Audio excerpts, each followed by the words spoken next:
Hi കൂട്ടുകാരെ, കൃഷിയെ സ്നേഹിക്കുന്ന എല്ലാവരെയും റുക്കിയാസ് വേൾഡിലേക്ക് സ്വാഗതം. ഇന്ന് ഞാൻ എൻ്റെ പ്രിയപ്പെട്ടവരുടെ മുമ്പിലേക്ക് വരുന്നത് കൃഷിയുമല്ല, വിളവെടുപ്പുമല്ല, പൂക്കളെ കാണിക്കുന്നുമല്ല, മുറ്റത്തുമല്ല, തോട്ടത്തിലുമല്ല. ഇന്ന് ഞാൻ എൻ്റെ വീടിൻ്റെ അകത്താണുള്ളത്. ഇന്നത്തെ ദിവസത്തിന് പ്രത്യേകത ഉണ്ട് കേട്ടോ. ജൂലൈ 1 എന്ന് പറഞ്ഞാൽ ഡോക്ടേഴ്സ് ഡേ ആണ്.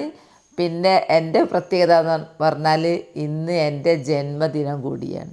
അപ്പോൾ എൻ്റെ ജന്മദിനത്തിൽ ഞാൻ തന്നെ ഹാപ്പി ബർത്ത്ഡേ പറയുക എന്നോട് തന്നെയാണ്. വേറെ ആരും ഇല്ല, മക്കളാരും ഇവിടെ ഇല്ലല്ലോ. മക്കളെ കാര്യത്തിൽ ഞാൻ ഭയങ്കരമായിട്ട് ശ്രദ്ധിക്കും. അവരുടെ ബർത്ത്ഡേ, അവരുടെ ഭാര്യമാരെ ബർത്ത്ഡേ ഒക്കെ നോട്ട് ചെയ്ത് ശ്രദ്ധിക്കും. പക്ഷേ എൻ്റേത് പിന്നെ മക്കൾ ഭയങ്കര തിരക്കിലായിപ്പോയി. അതുകൊണ്ട് ഞാൻ തന്നെ എന്നെ ഹാപ്പി ബർത്ത്ഡേ ഒക്കെ പറഞ്ഞ് സന്തോഷിപ്പിക്കുക. അപ്പോൾ ഞാൻ ഇന്ന് ബർത്ത്ഡേൻ്റെ അന്ന് ഞാനിങ്ങനെ ബാക്കോട്ട് ചിന്തിക്കുക. എൻ്റെ ആദ്യം തൊട്ടുള്ളത് കുറേ പേർക്ക് എന്നെ അറിഞ്ഞൂടാ. അപ്പോൾ എന്നെ അറിയാൻ വേണ്ടിയിട്ട്, നിങ്ങൾക്കറിയാൻ വേണ്ടി കുറേ പേര് എന്നെ സ്നേഹിക്കുന്നവരുണ്ട്. അപ്പോൾ ഞാൻ ശരിക്കും പറയുകയാണെങ്കിൽ ഞാൻ വയനാട്ടുകാരി അല്ല. എന്നെ വയനാട്ടിലേക്ക് കല്യാണം കഴിച്ചു കൊണ്ടുവന്ന. അപ്പോൾ എങ്ങനെ ഞാനിവിടെ എത്തി എന്നുള്ളതാണ് ഞാനിനി പറയാൻ പോകുന്നത് കേട്ടോ. ഞാൻ ജനിച്ച് വളർന്നത് കോഴിക്കോട് മുക്കം കൊടിയത്തൂർ, സൗത്ത് കൊടിയത്തൂർ. അങ്ങനെ ആ ഭാഗത്തുള്ളവരൊക്കെ ഇഷ്ടം പോലെ നമ്മളെ ഗ്രൂപ്പിൽ നമ്മൾ കുടുംബാംഗങ്ങളായിട്ടുണ്ട്. അപ്പോൾ ഞാൻ സൗത്ത് കൊടിയത്തൂരാണ് ജനിച്ചത്. ഞാൻ പഠിച്ചതും അവിടെ തന്നെയാണ്. പിന്നെ ഹൈസ്കൂൾ പഠിച്ചത് ഞാൻ ചേന്നമംഗല്ലൂർ ഹൈസ്കൂൾ. അന്നൊന്നും PTM ഹൈസ്കൂൾ കൊടിയത്തൂർ വന്നിട്ടില്ല. അത് കഴിഞ്ഞ് ഞാൻ പ്രീ ഡിഗ്രിക്ക് പോയി. അത് കഴിഞ്ഞ് ഉറുദു കോളേജിൽ പോയി. അങ്ങനെ എനിക്ക് വയനാട് ജില്ലയിൽ ഉറുദു അധ്യാപികയായിട്ട് ജോലി കിട്ടി. അങ്ങനെ ജോലി കിട്ടിക്കഴിഞ്ഞ് അങ്ങനെയാണ് കല്യാണം വയനാട് ജില്ലയിൽ കിട്ടിയപ്പം പിന്നെ വയനാട്ടിലേക്ക് തന്നെ കല്യാണം നമുക്ക് നല്ലത്. കാരണം പിന്നെ ദൂരേക്കൊന്നും പോകാൻ പറ്റില്ലല്ലോ.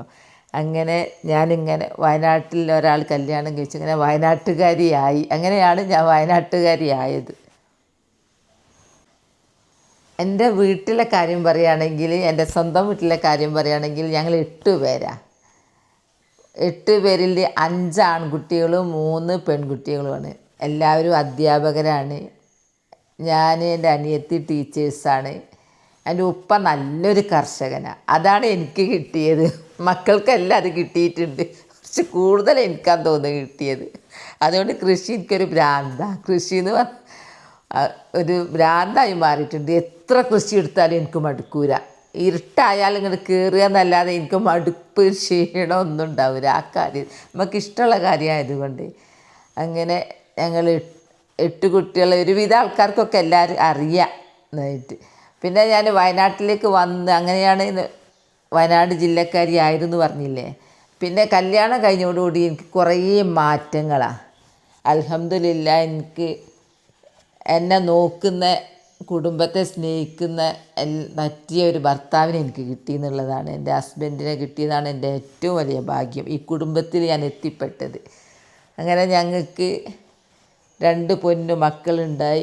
ആ 2 മക്കളും ഇന്നിപ്പോൾ ഉഷാറായിട്ട് ജീവിക്കുന്നുണ്ട്. മൂത്ത മോൻ ഡോക്ടറാണ്, രണ്ടാമത്തെ മോന് നേഴ്സാണ് ദുബായിൽ. ഞാൻ അധ്യാപികയായിരുന്നു, റിട്ടയർഡായി വീട്ടിലിരിക്കുക. റിട്ടയർഡായിട്ട് ഹസ്ബൻഡ് പോസ്റ്റ് മാർഷാട്ടോ.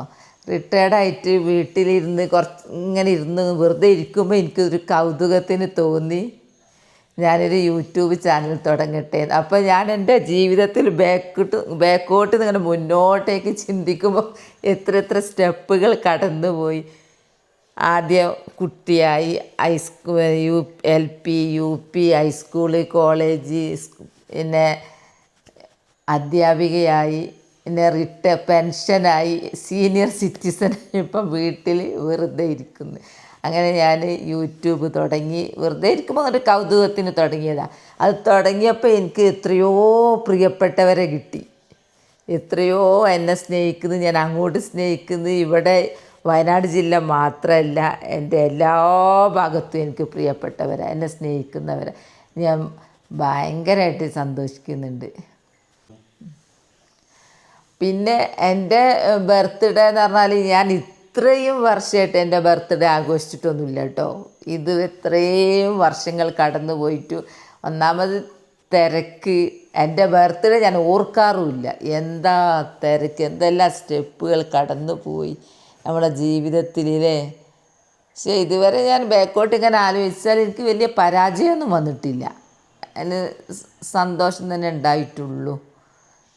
ഞാനിങ്ങനെ ആലോചിക്കായിരുന്നു, അതൊക്കെ നിങ്ങളോട് പറയണമെന്ന് വിചാരിച്ച് കുറേ ആലോചിച്ചിരുന്നു. എൻ്റെ ബർത്ത്ഡേക്ക് ഞാൻ എൻ്റെ പ്രിയപ്പെട്ടവരോട് എന്തൊക്കെ പറയണം എന്നുള്ളത്. ഞാൻ കുട്ടിയായതും പിന്നെ വളർന്ന് പിന്നെ ഭാര്യയായി പിന്നെ ഉമ്മയായി ഇപ്പം ഞാൻ വല്യുമ്മയായി എല്ലാ സ്റ്റേജും കടന്നു പോയി ഇവിടെ എത്തി. പണ്ടൊക്കെ ഞാൻ ഒരു 60 വയസ്സായ ആൾക്കാരെ പണ്ടത്തെ കാര്യമായിട്ടോ പറയുന്നത്. ഇപ്പോൾ ഞാൻ വിചാരിക്കും, ഇവർ വയസ്സന്മാരായല്ലോ എന്നിങ്ങനെ ഞാൻ ചിന്തിക്കുക. അവരെ നോക്കുമ്പോൾ ശരിക്കും അവർ വയസ്സ രൂപത്തിലും ഉണ്ടാവുക. ഞാൻ ചെറുപ്പത്തിൽ വയസ്സന്മാരെ കാണുമ്പോൾ 60 വയസ്സ്, ഇന്നിപ്പോൾ എനിക്ക് ആ സ്റ്റേജ് എത്തി വെക്കുമ്പോൾ എനിക്കത് അംഗീകരിക്കാൻ കഴിയുന്നേ ഇല്ല, മനസ്സനുവദിക്കുന്നേ ഇല്ല. ഇപ്പോഴും ഉള്ളിലിപ്പോൾ ചെറുപ്പമായിട്ടാണ് എനിക്ക് തോന്നുന്നത്. അങ്ങനെ ആ രൂപത്തിൽ ഇപ്പോൾ ആരും നടക്കുന്നു, ആരെ കണ്ടാലും അങ്ങനെ മനസ്സിലാവില്ല. അപ്പം വയസ്സ് വെറും ഒരു നമ്പർ മാത്രമാണ്. ചില ആൾക്കാരുണ്ട്, ഞാൻ റിട്ടയർഡായെന്ന് പറഞ്ഞാലും വിശ്വസിക്കില്ല. എൻ്റേത് പോട്ടെ, ചില ആൾക്കാരെ തീരെ മനസ്സിലാവില്ല. എൻ്റെ ഇപ്പം കുറേയൊക്കെ മനസ്സിലാകുന്നുണ്ട്, കണ്ടാൽ തിരിയുന്നുണ്ട്, ശരീരമൊക്കെ മനസ്സിലാവാൻ തുടങ്ങി. അപ്പോൾ ഞാൻ പറയാം, അന്നത്തെ ഇന്നത്തെയുള്ള വ്യത്യാസങ്ങൾ ഇതായിട്ട്. പണ്ടത്തെ തിരക്ക് എന്താന്ന് പറഞ്ഞാൽ, ഞാൻ സ്കൂളിൽ പോകുമ്പോൾ രാവിലെ എഴുന്നേൽക്കണം, ഭക്ഷണം റെഡിയാക്കണം, കുളിച്ച് മാറ്റി സ്കൂളിലേക്ക് ഓടലിന് ഒന്നും ചിന്തിക്കാൻ സമയമില്ല. നമ്മളെ തന്നെ നോക്കാൻ നമുക്ക് സമയമില്ല.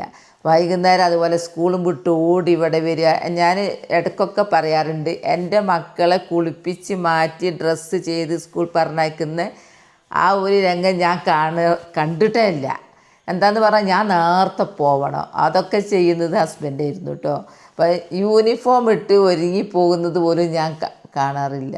അങ്ങനെയൊക്കെയായിരുന്നു എൻ്റെ ആദ്യത്തെ കാലങ്ങൾ. കുട്ടികളെ സ്കൂൾ പറഞ്ഞയക്കുന്ന സമയത്തൊക്കെ അങ്ങനെ വന്ന്. ഇപ്പോൾ കുട്ടികൾ വലുതായി. പഠനത്തിൽ ഞാൻ ഭയങ്കരമായിട്ട് ശ്രദ്ധിച്ചിരുന്നു കേട്ടോ. ഭക്ഷണം ഉണ്ടാക്കുന്ന കാര്യത്തിൽ, അലക്കുന്ന കാര്യമൊക്കെ ഒരുക്കി വിടാനാണ് ഞാൻ പറഞ്ഞു കേട്ടോ. അതായത് ഇപ്പോൾ എനിക്ക് അവരെ നോക്കണം, അവരെ സ്നേഹിക്കണം എന്നൊക്കെ വിചാരിച്ച് ഞാൻ നിൽക്കുമ്പോൾ എനിക്ക് എൻ്റെ മക്കളെ കിട്ടണമില്ല. മക്കളെല്ലാം പഠിച്ച് നല്ല നിലയിലെത്തി എൻ്റെ അടുത്തുനിന്ന് പോവേണ്ടി വന്നു. ചെറുത് ദുബായിലേക്കും പോയി, വലുത് കോഴിക്കോടും.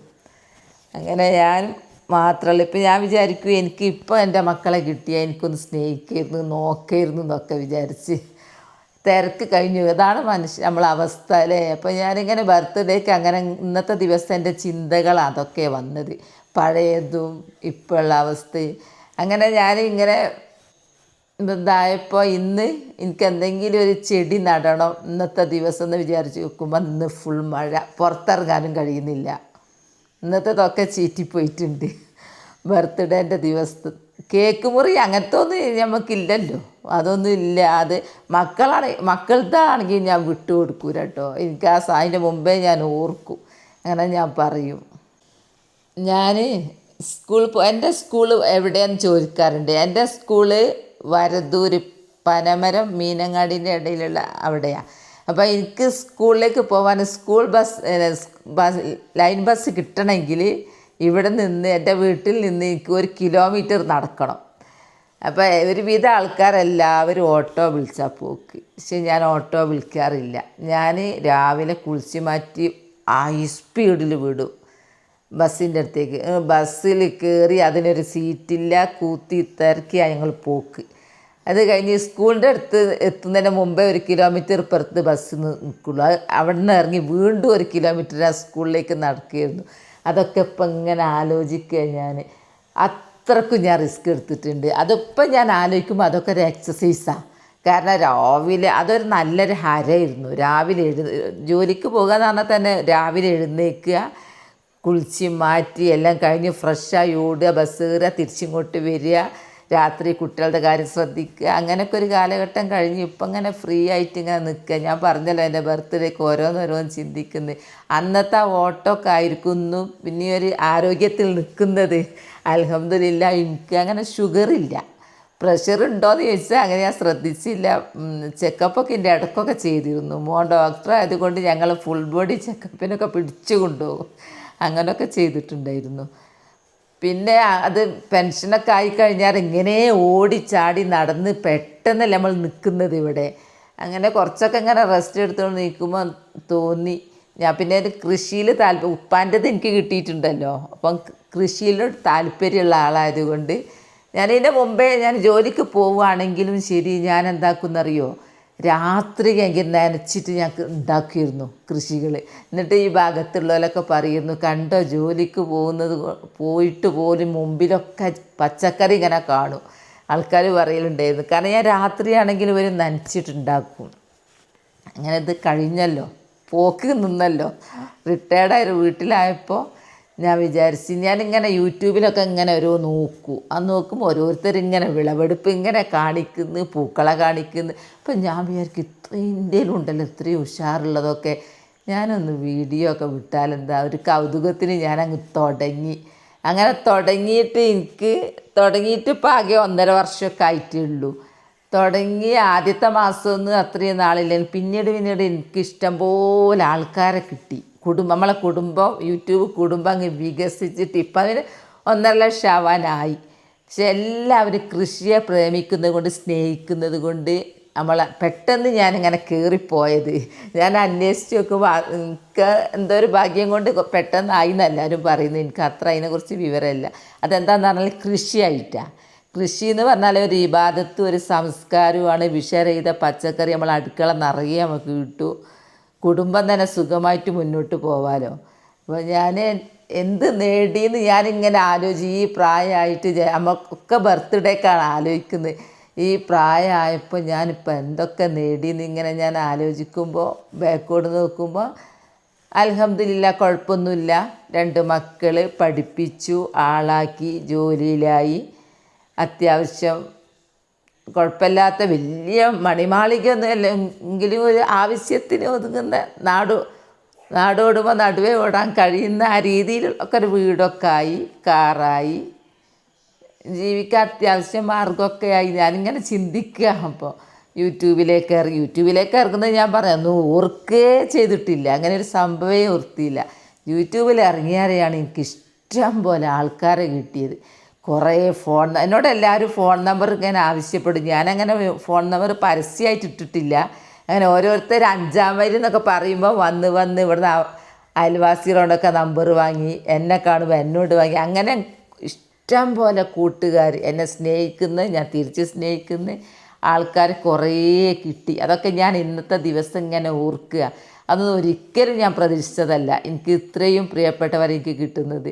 എവിടെയൊക്കെ ഉണ്ട്, തിരുവനന്തപുരം ഉണ്ട്, കേരളത്തിലെ എല്ലാ ജില്ലയിലും ഉണ്ട്, പുറത്തുമുണ്ട്, UK എവിടെയൊക്കെയെന്ന് പറയാൻ പറ്റില്ല. എന്നെ സ്ഥലത്തു നിന്നൊക്കെ ഇങ്ങനെ പറയുമ്പോൾ എനിക്ക് ഭയങ്കര സന്തോഷമായി കേൾക്കുമ്പോൾ.